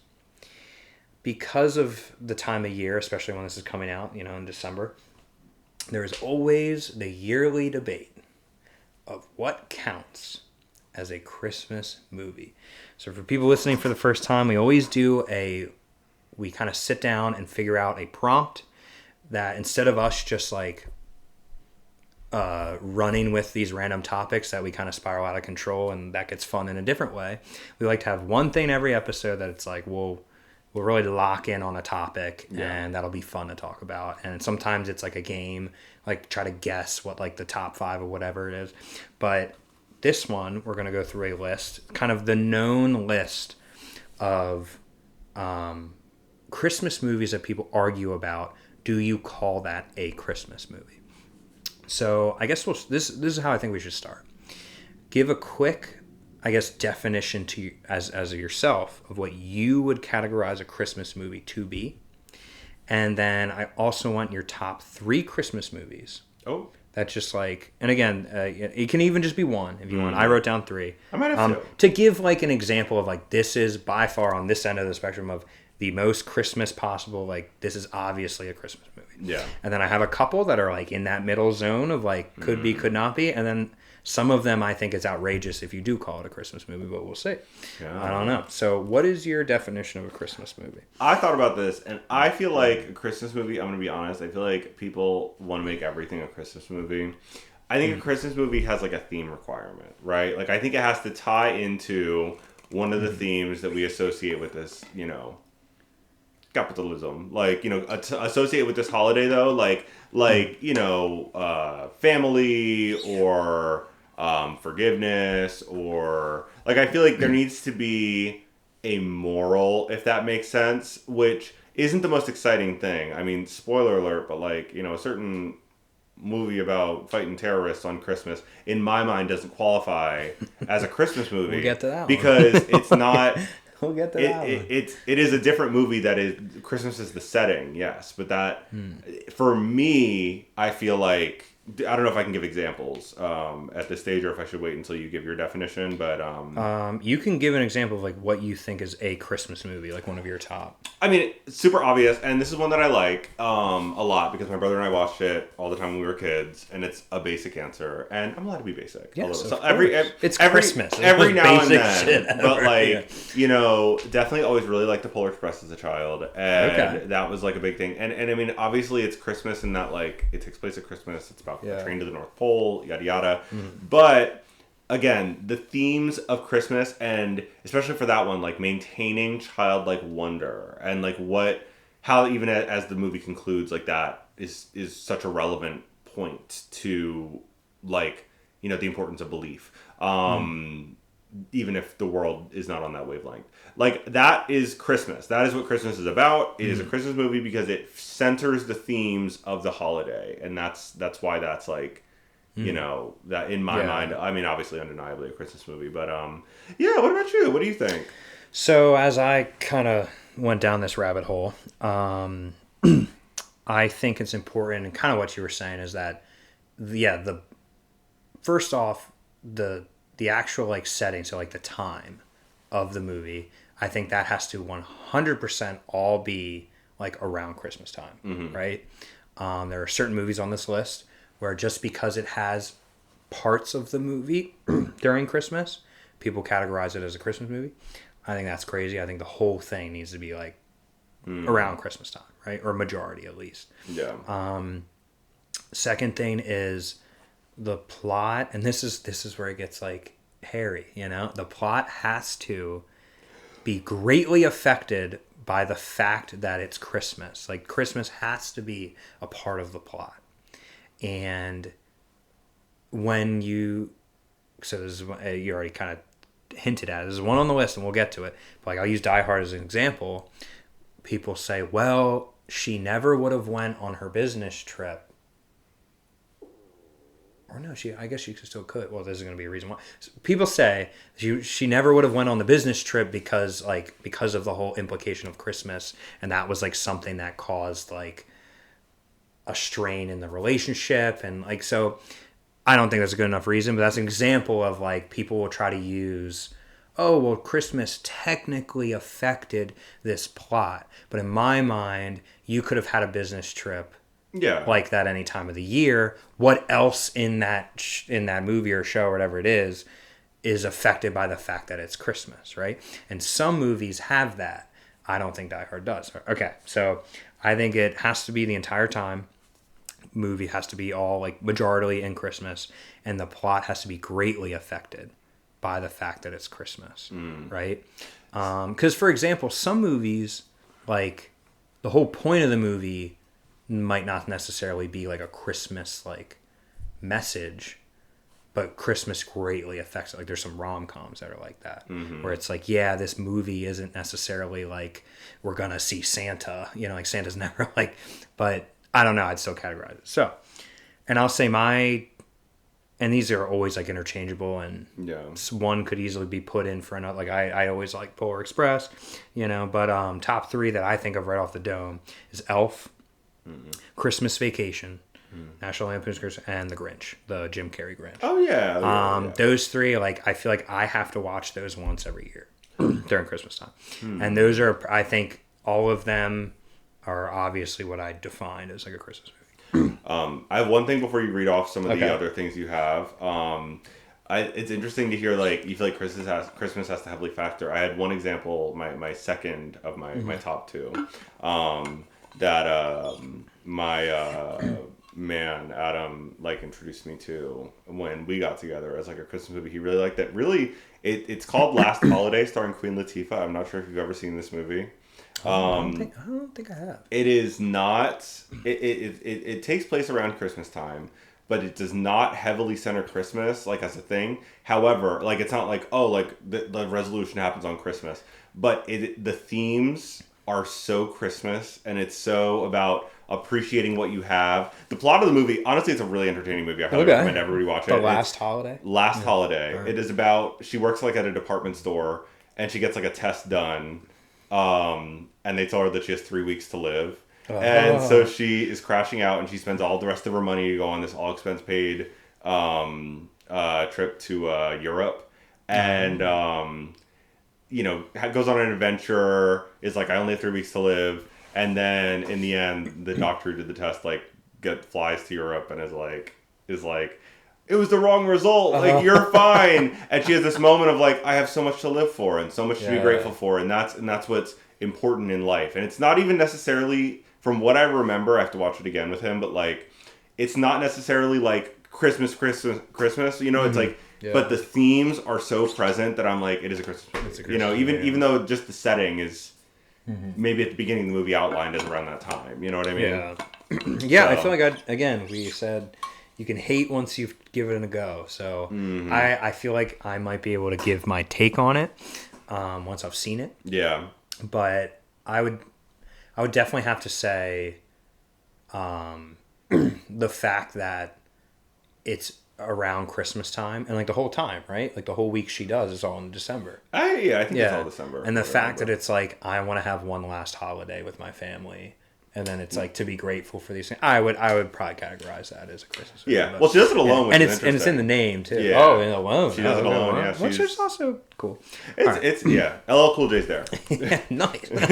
All right, so we'll get into. I kind of listed these as ones that we're starting to get like it'll get harder and harder to like justify. I feel like. Next one I have is Home Alone. Yeah. Yeah, there's some people that argue that it isn't.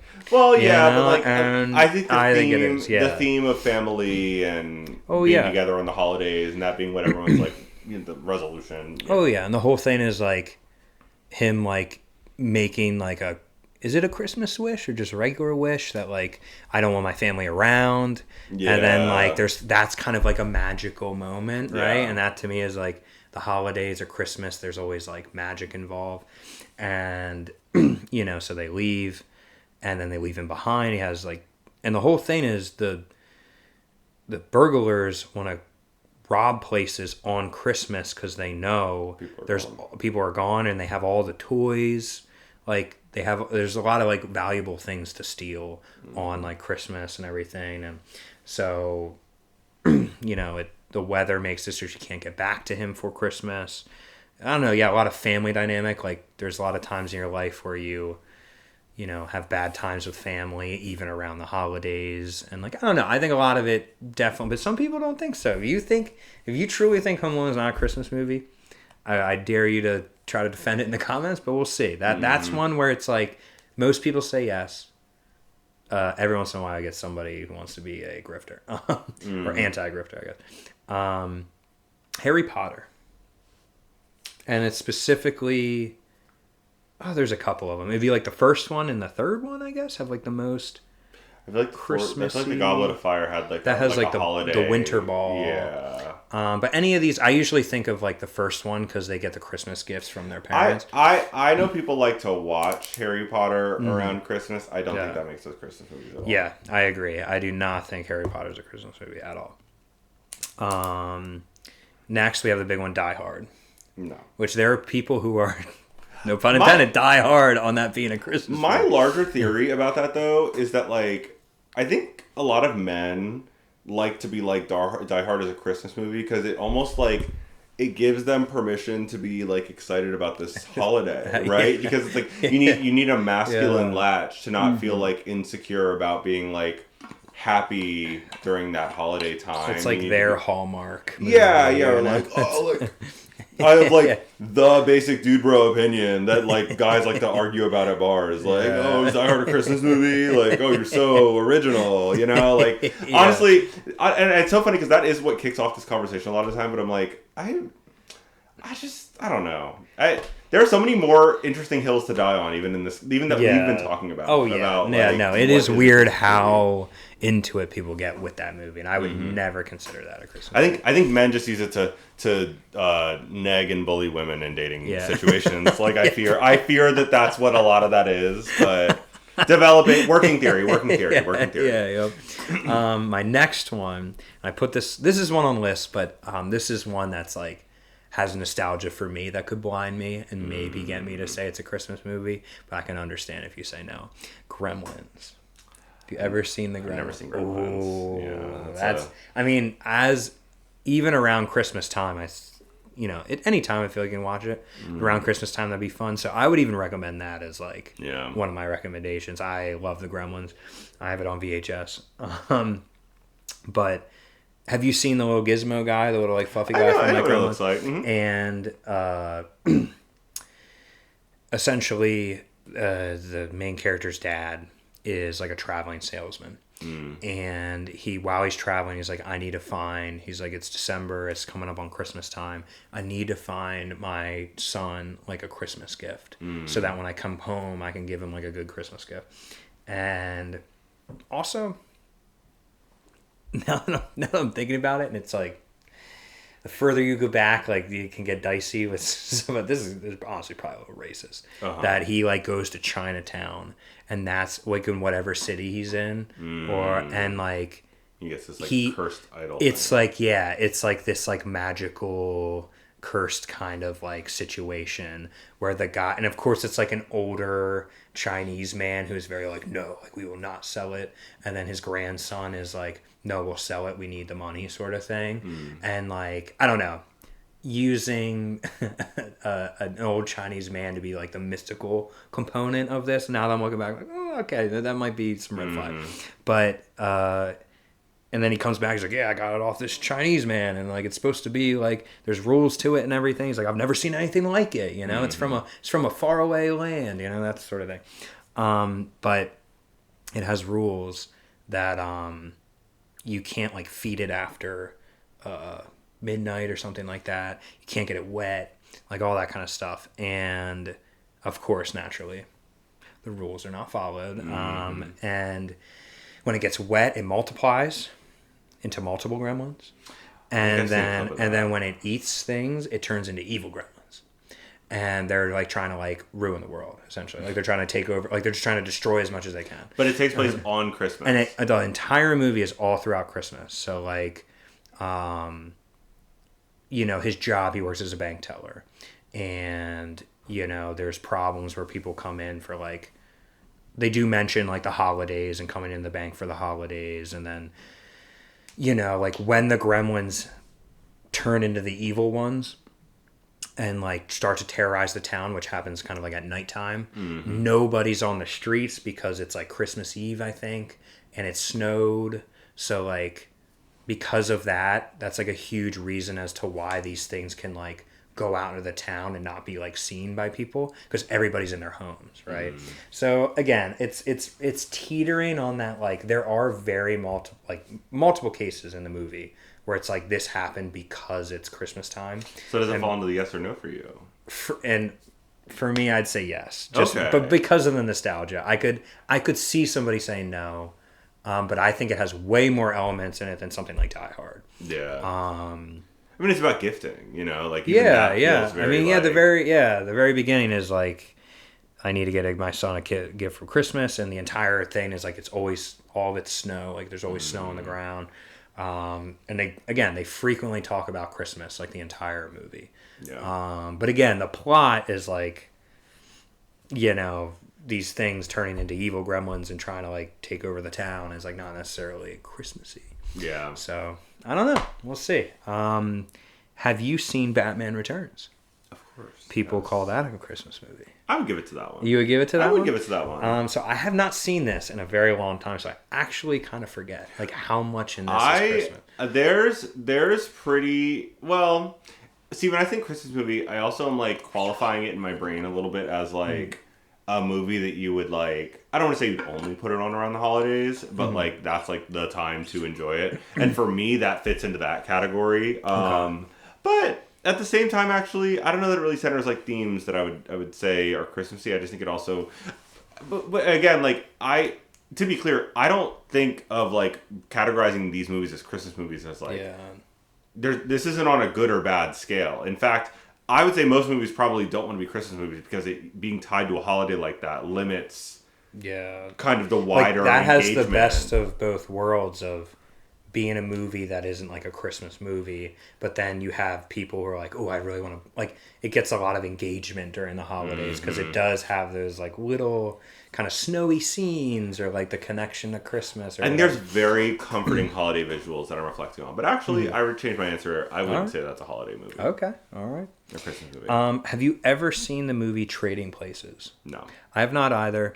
I was hoping you might, but apparently that's one that's on the list. So maybe people listening can give your answer. Comment if you watch Trading Places. If you watch Trading Places. I've never seen it, but that's one on the list. Jumanji, which this is insane. No. But they're saying Jumanji, and I guess because the new one, they also like dive more. So they're saying it for the original and the new one, which I feel like the new one's probably just like terrible. But what do you mean? Well, it like centers Kevin Hart and The Rock, and you're telling me that doesn't look like a good movie to you? No, it's not hidden for me. It's probably way worse than the original. But I guess it's something that there are parts like when he's visiting the family like way after the fact. I forget exactly how it goes. There's like he knows this girl from like being younger or something, and then like I don't know, he's like I figured it out, like my friend's trapped in the game or something in the board game, and I think it's in your attic, like something along those lines, and he does it like around Christmas time. Like there is like technically it's on Christmas, but the movie has nothing to do with it. Like nothing, like he easily could have figured this out a month before Christmas, and then you'd be calling it a Thanksgiving movie. So yeah, that was one I was very surprised. Have you heard of the movie The Holiday? Nope. So this one I have seen, and this is when I was talking about the rom-com. It's essentially about two... is it two women? I think it is. Yeah, it's two women who they go on a site that's like... It's kind of like Airbnb before Airbnb.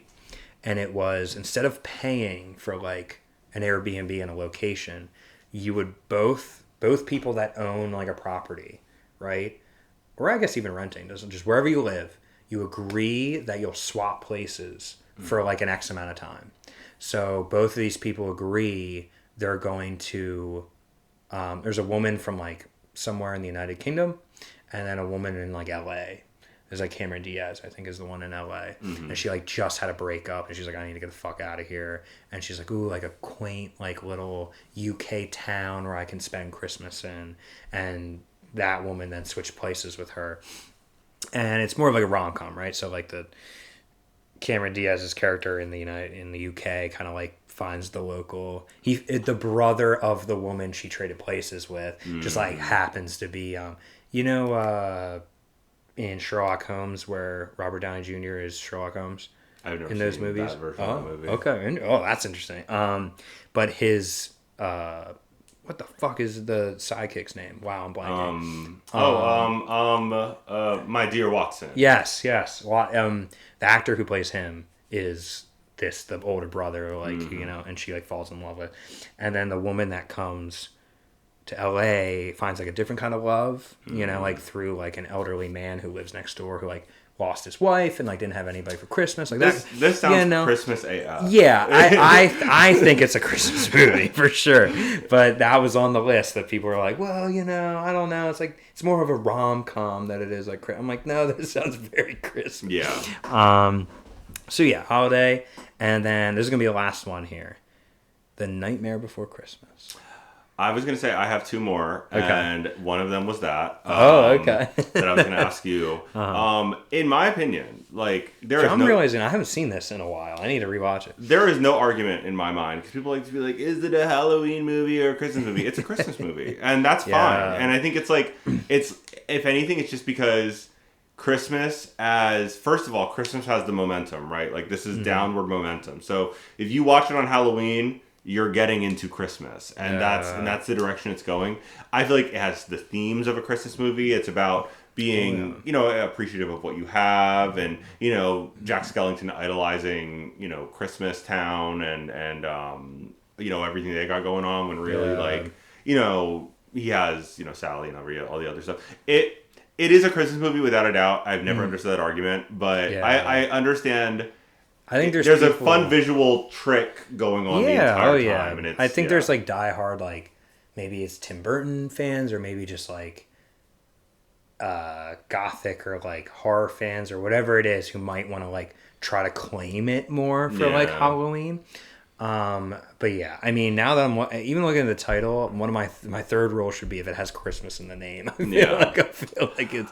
But I agree. I think it's a Christmas movie. I think there's just people that like that aesthetic more than Christmas aesthetic, and they like don't want to give it up for like Christmas. Well, it's like I just feel like Christmas is so overwhelming. It's like banana in a smoothie. You know what I mean? Like you put Christmas in this. Well, yes, but like it's gonna be you're gonna taste the motherfucking banana. Like that's gonna be present. I feel like in that same way, this movie that is a synthesis of the holidays ends up being a Christmas movie.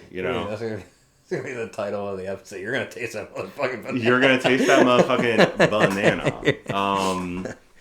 Yeah. But the only other movie that I was going to say I've seen arguments for, and I'm not going to say anything in any direction, but I've seen arguments for Mean Girls as a Christmas movie. Mean Girls. Ooh, yeah.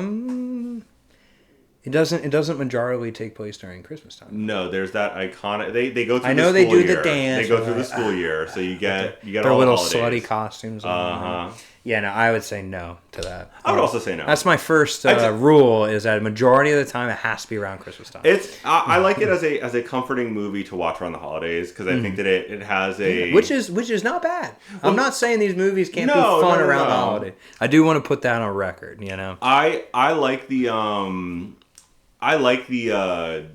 I feel like it weirdly ties in as an end of year movie only because I watched it. I mean, we had that DVD. We probably burned that DVD like burned it to a crisp. We got every watch out of that DVD as kids. Yeah. But I feel like the end of the year is a time of reflection and a time of looking back, and that is a movie about a school year and seeing growth from she's so unaware and ignorant in the beginning of the movie to having kind of conquered fear that she had around that, and I feel like in a way it is just a feel good thing, but not a Christmas movie, and that's fine. Yeah, in fact, it probably works out better for Mean Girls Legacy that it's not a Christmas movie. So.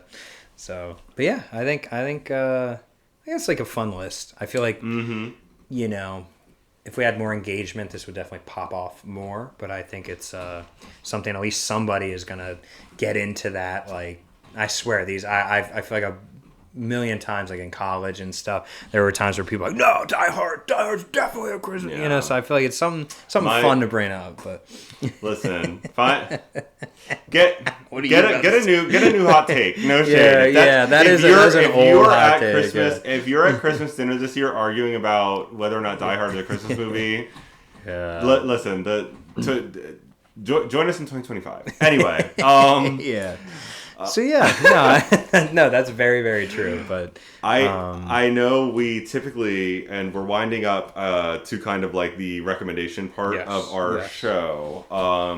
I can do my recommendation first, maybe, and then if you want to follow me up, I don't have too much to say about this. Yeah, go for it. So first of all, watch Heated Rivalry, the gay hockey show. Like this is the official unofficial recommendation. Yeah, the official unofficial recommendation. Watch Heated Rivalry. Give it a try. Like I said, 25 minutes. You will know if this show is for you, based on my other recommendation. We're talking a little bit about animation and animation that does a really good job.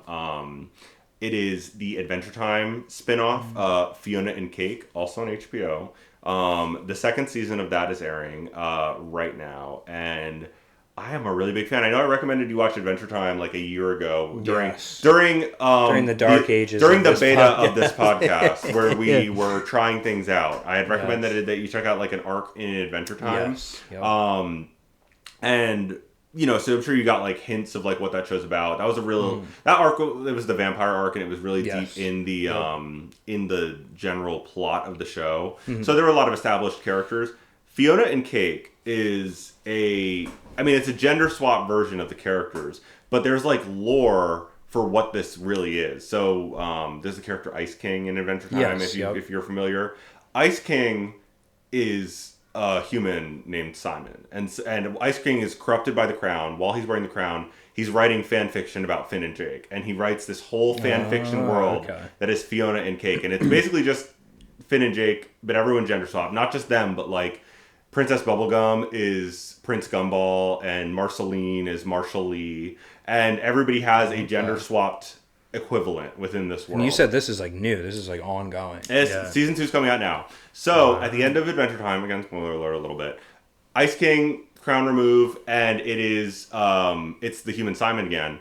But in his head, there is a sub-universe of Fionna and Cake's world that is no longer fantastical because it doesn't have the crown. So she's like working jobs, getting fired all the time. Cake the cat doesn't talk. It's just her cat at home. And the show is really about her realizing my life is supposed to be more fantastical than this. Like, my life's supposed to be more than getting fired from my new job every month. Like, I should have more going on.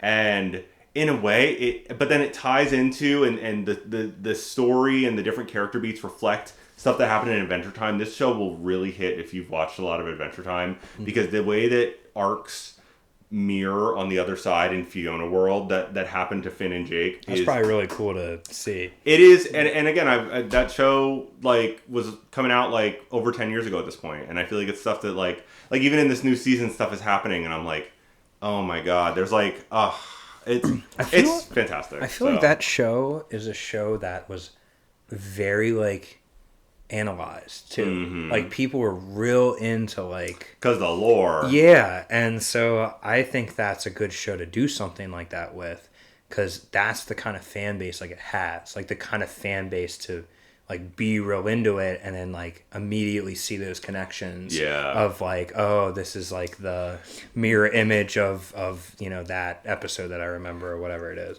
Yeah, and there's just like engagement with really heavy concepts and like. I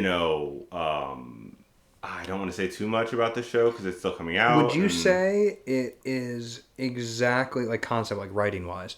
Is it exactly like the first one where it was technically aired on a more kid central station, but like could also watch as an adult? Or do you think this one's more geared towards adults who grew up with the show? This is definitely more for adults who grew up with the show. Okay. They do get to say curse words on this show. Oh, so they say damn and I'm trying to think of what else they say. Definitely they go, what the hell? And stuff that you just wouldn't hear in Adventure Time. And also they can more directly do like blood and people getting stabbed and really hurt, and like you see a lot more stuff like that. But I mean, Adventure Time really towed that line of like engagement with really adult themes, like and sprinkling things in like early in the show you hear about in Adventure Time back, like, oh, the Great Mushroom War, which sounds so silly. So think, oh, years ago during the Great Mushroom War, but the Great Mushroom War was nuclear holocaust that destroyed the planet, and it's the mushroom cloud, right? So that's but you don't get that payoff for like 5 seasons. You don't find out like what really that was. So wow. So like this show I think can kind of take stuff like without so much on ramp and like present really adult themes and concepts. Finn in Adventure Time was dating for a minute there he's dating Flame Princess, and Fionna in her basic human world, her ex is DJ Flame, who's this total douchebag. And but like in a way, her issues with DJ Flame are the same as Finn's issues with Flame Princess, and it's just mirrored in a way that is. But like in a way, I mean, basically with DJ Flame, he's a player and he's playing her. But like Finn's issues were much more fantastical because he lived in this like fantasy world, and it wasn't like that. But just seeing the subtle ways that these plot lines can happen 10 years apart and mirror each other is so fantastic. And again, hats off to y'all. Y'all are killing it. I really like the show. I see conversation about the show. I think people are on varying levels of enthused. Ooh. I am eager to see how it's wrapped up in like 3 episodes. So Fionna and Cake on HBO is my recommendation. Is it only going to be like 1 or 2 seasons? Or? I don't think it's been renewed for season 3, so I think that's up in the air. And I mean, maybe I just follow negative people online, but I see a lot of people like, oh, I don't like this. Maybe this is the push in revenue. Yeah. The viewers of Late Game Link podcast email HBO and tell them. Save it. One podcast saved the HBO show. Hey, Stranger Things have happened. So just hell yeah. But yeah, check it out. And I'd be curious. Like I said, I know you watch a little bit of Adventure Time. It's a tough thing. There's a lot of it out, so I think it's tough to in general catch up completely. But like, what feels like strange for me for Adventure Time, just because of when I watched it. Yeah. It feels even more like otherworldly to me, and it's because I had to be in Europe for a month for work when he recommended this to me. So I was there like most of the time like by myself. I was like jet lagged for like a lot of it, and didn't have this is also the 3rd time I was there, so it wasn't like every single night I was like going off and like exploring all this stuff. Like I kind of like, this time I was like, all right, I actually have some personal time where I can just sit and relax, and I'm kind of tired from work. Maybe I'll just like watch something. So I'm like jet lagged. I'm in a country that I'm like not super familiar with, and I'm just watching like Adventure Time for the first time. So like in my brain, it feels like a dream. Yeah, watching Adventure Time. But yeah, you had me do the arc with the vampire girl, which I definitely would have had a crush on as a child. Yeah, I felt that right away. I was like, I would have fell into this as a kid. I have a crush on her male equivalent. So it's always the vampire. Something about the vampire with the past. Always the vampire. Yeah. Made a lot of money for some people. So. All right, well, nice, good. That's kind of cool. That I didn't even know that was something that they were doing. Yeah, there were episodes like during the original run of Adventure Time where they just did Fionna and Cake, and then they revealed that it was all happening in like Ice King's mind, Yeah. So to take that concept from like maybe 3 episodes of the show and say, you know what? We're actually going to have that universe escape his mind, become its own universe, and we're going to follow those characters now. Yeah. It's fucking crazy. Yeah, that's insane. Cool. I like that. Like... Because a lot of writing rooms and like that's the kind of shit they shoot down. Mm-hmm. Like how I said, I was like, give us what we want. It was one of my takes. Like, what's so wrong giving people what they want? And that to me, like I even said, I was like, that's something that this fan group, I'm sure, like is all about. So... Very curious to see people's reviews on that. What is your recommendation for this? Yeah, so my recommendation, which I kind of realized, this is almost like a twofer, because if they didn't see the other one, then it's like, well, also watch that one. You don't have, So it's a show on Amazon Prime called The Mighty Nein. If you have stumbled your way across this podcast, there's a high chance that you've probably already have seen that this is out. Not all the episodes are out though, I'm pretty sure. No. Yeah, they're not. So there's like 3 or 4 more weeks. Yeah, so they're still coming out currently. But if you've ever heard of the show Vox Machina, which I would also say watch that. And I'm not fully caught up with the Mighty Nein yet, but for anybody who does not know, and think about it, when we first kind of met, however many years ago it was, you were not big into D&D. I was not. And you were, very like nerdy stuff. And so I still believe there's a lot of people out there. Like, again, most people listening to this are probably, yeah, I've heard of this.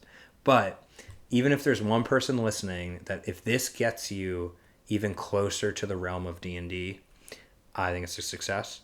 Now, if you haven't heard of it, both Vox Machina and the Mighty Nein are animated shows, like seasons, about, you've probably heard of Critical Role, which they film them playing D&D, and so you can kind of be there along with the story and just watch. They stream it and everything. I think originally they used to so for the Mighty Nein, I think that was way before Vox Machina. I think they would film it and then upload it. I don't know if they were all live, but now especially they do everything live, they live stream it, which is cool. And these stories, Vox Machina and the Mighty Nein, are the exact stories of their D&D campaign, like what they did in real life, rolling dice, have a DM, everything. It's that story animated. And I think one of the most important things to describe D&D to somebody is they're like, well, what's it like? And at the end of the day, it is a collaborative storytelling effort is essentially what it is. You are a part of the story and you are actively shaping the story as a character, as a party. So I think it is very cool that not only Vox Machina did so well, because that was the first show that they did. It's a little confusing because Vox Machina, I'm almost positive, was because they've done multiple campaigns, so there's multiple different stories that they've done over the years that they do this. Vox Machina came later, I'm pretty sure, and then the Mighty Nein was one of their first. Maybe. So it kind of came out backwards. It's very much like a Star Wars situation. Yeah, you don't need to know about any of the other ones to watch either one. So really, whichever one you want to pick up first is fine. The reason I'm recommending the Mighty Nein is, to me, it is exactly like Vox Machina. Animation is exactly the same. You have all the same characters, the people playing characters, who a lot of them are professional voice actors, which really helps because they all play their characters in the show, which I think is very cool. It is the exact formula that is Vox Machina and just copied to a different story they've done. I am personally very excited that this is something that is like gaining traction. It's cool. Because Vox Machina easily could have just been the only one that was ever done, and they like we didn't make enough money, so we're not going to do it again. But the fact that the Mighty Nein is now a thing, I hope they get as many out as they possibly can. I think it's a great way to see what D&D is like story-wise before even playing D&D. And if you have played D&D, it's like, I think, even cooler. So without a doubt, I wanted to make that recommendation now that I've watched an episode. And it's got me hooked again, just like Vox Machina got me hooked. When that first came out, I think I watched the first 7 episodes all at once. I was just it was cool. Yeah, no, it was... yeah. Oh, I was so amped. So now I'm kind of focusing on the show. I'm like, ooh, I need to get time to watch this. Having watched all the episodes that are out, I will say I really like that this story really is about this group coming together, and it's an underrated part of I think D&D. Vox Machina, of course, is amazing and legendary, but you start with them all together, so you kind of you miss that initial thing, and it made me appreciate this where you do see them come together. Everyone's voice acting is great. The one, I don't know if you have a favorite character among this party so far. I think I'm too early to pick a favorite. I really like the and I think she's a cleric. I'm trying to identify classes. It's a little hard because they don't fit as cleanly as Vox Machina characters do into clear class archetypes. But she has a really wild accent. I think she's a tiefling and she's a healer. Or she has friends with wild accent. The traveler. You will know once. Listen, if you know what I'm talking about, comment that girl's name. But she says traveler is my patron, and he's right here, right, traveler. And then there's no one there. She doesn't say anything. No. Big fan of her. I think she provides a lot of lightness, and again, everyone's a professional voice actor. So I love as if today's episode is an indicator of nothing else. I love an accent. So, yes. Oh, yes. love to see the accent work being done and the funness of that. And this is something that they were doing when they were playing too, which is nice. There's also a role playing game, so you can do it as much as you want or as little as you want. I know. But these kind of players are the ones to be an accent the whole time, and I don't know, it's fun. I'm trying to influence our D&D group to be an accent all the time, so we'll see how that goes. But I definitely, based on what I've seen, recommend, and as it comes out, maybe we can talk a little more about your thoughts on the season. Next time I'll probably have seen all of them, and then I'll give my overall hey, spoilers, and then this is what I think is going to happen. Definitely give it a go. It's not a huge time commitment either. It'd be crazy if you wouldn't, because even as a non-D&D fan, I think you'll still enjoy it. I think that's all we got. I think we kind of ran pretty long today. I'm excited to see the time that we had. It felt a little late there. We had a lot of things to talk about. If you enjoyed your time with us today, I would say definitely like, comment, subscribe. We're on our knees. Hit the bell to be notified when episodes release. Typically, we're releasing on Monday nights. Yes. That shifts every now and then depending on our availability, but typically Monday nights you'll see new episodes. If you press the bell, you'll never be surprised. And by the end of the year, because we will have time off as well. Listen, we will have more socials up, and you'll see us more places. They'll see it when they see it. Listen, exactly. No, I'm specifically, at least for myself, I'm making it a goal for the end of the year, because I will be off work for a couple of weeks. Okay, so that will be nice. But yes, look out for that. Stay tuned. I think I also probably need to make a public. I have my TikTok's a public account, so maybe that's my find me here. I don't know. We'll give us your find us here. That's other ways to engage. Yeah. I'm excited for that, because I feel like that's something for a long time I've wanted to have a public kind of out. I know you're very good with that with your comic book Twitter, but I was never good at that. So it's something where I feel like I yearn for, but I've just never done it. Yeah. So we'll see. I don't know. Thanks for listening, as always. Thanks for listening. The only thing we have to do left, you can leave if you want to, but we have to get our thumbnail. We do have to get the thumbnail. We're going to pose for the thumbnail, and then we're going to say goodbye. But I think today I was what are we going to do? Yeah. I don't know. Part of me wanted to I'm looking at myself on the thing. Yeah, we can see each other. We can see ourselves right there. And I feel like I'm going to hit one of these. Should we hold up? Would this be crazy if we put it as it almost looks like an album cover? In what way? Like I'm almost up like this, and you're like we're like old like 90s to early 2000s. I don't know. That was my. I see the vision. Do you like the vision though? All right. So we both just do a pose then. Yeah. I'm into that. All right, here we go. I think I did finger guns last time. Wait. Okay. Yeah, you were feeling that. Yeah.